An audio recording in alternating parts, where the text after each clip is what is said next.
Mia is an active 8-year-old who one day realized she was always parched. I think there might be a problem because I always thought really thirsty, and I was drinking 3 bottles almost a day.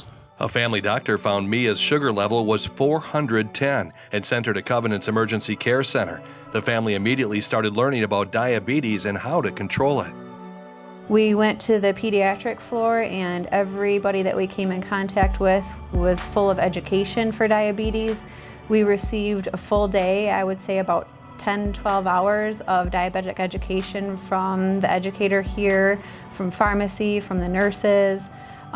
So we left here scared but very educated and prepared for what we need to do next for her.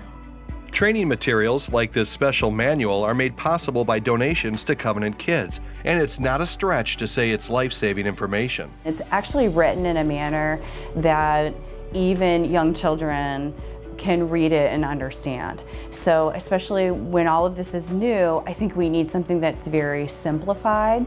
And then there's a checklist that we actually go through to make sure that we have covered everything that they need to know before they walk out the door. And we are just scratching the surface, because then they leave us, they go to their endocrinologist where they have more education.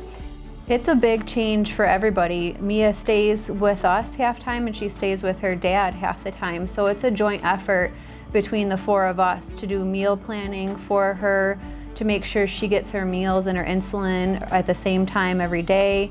The nurses on the pediatric floor taught Mia well. She's impressing the diabetes educator with her knowledge. We started talking about all the pieces of equipment, and it was hilarious because we were talking about the lancing device, and there's a depth on there. And I said, you know, the bigger the number, the deeper the poke. And she grabbed that thing and twisted it all the way down to like 1. And I was like, okay, we understand this concept then, because she's getting that. So open it up just like you're opening up a can of Pringles. Perfect, right? Can you dial up 2 units for me? 1, 2. Mia's stepdad says the training was really helpful for him. He's not a fan of pokes. I'm a baby when it comes to like getting shots, so I'm gonna be honest. But just with her, I just get through it. I'm comfortable now. We're gonna go ahead and go straight in for me, no angles. And then you're gonna put your finger on the button, right? Yep. And you gotta press. This practice pad makes training much easier until the patient is comfortable with the process. They can practice as many times as they want with a demo pen, and that's the exact same pen that they will get when they go home. Getting back home and on a controlled diet is also part of the diagnosis. Living with diabetes means more than just injections. You know, 3rd grade's a big deal. Now we're on to it's not so much fun at school, it's big time learning from the first day.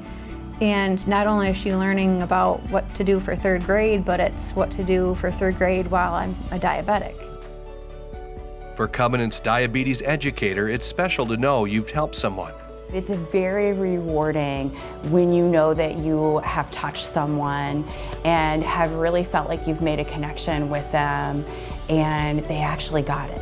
And you were the one that actually was able to provide that education so that they could understand it. That's what's the rewarding part about this job. And I wouldn't change it for the world.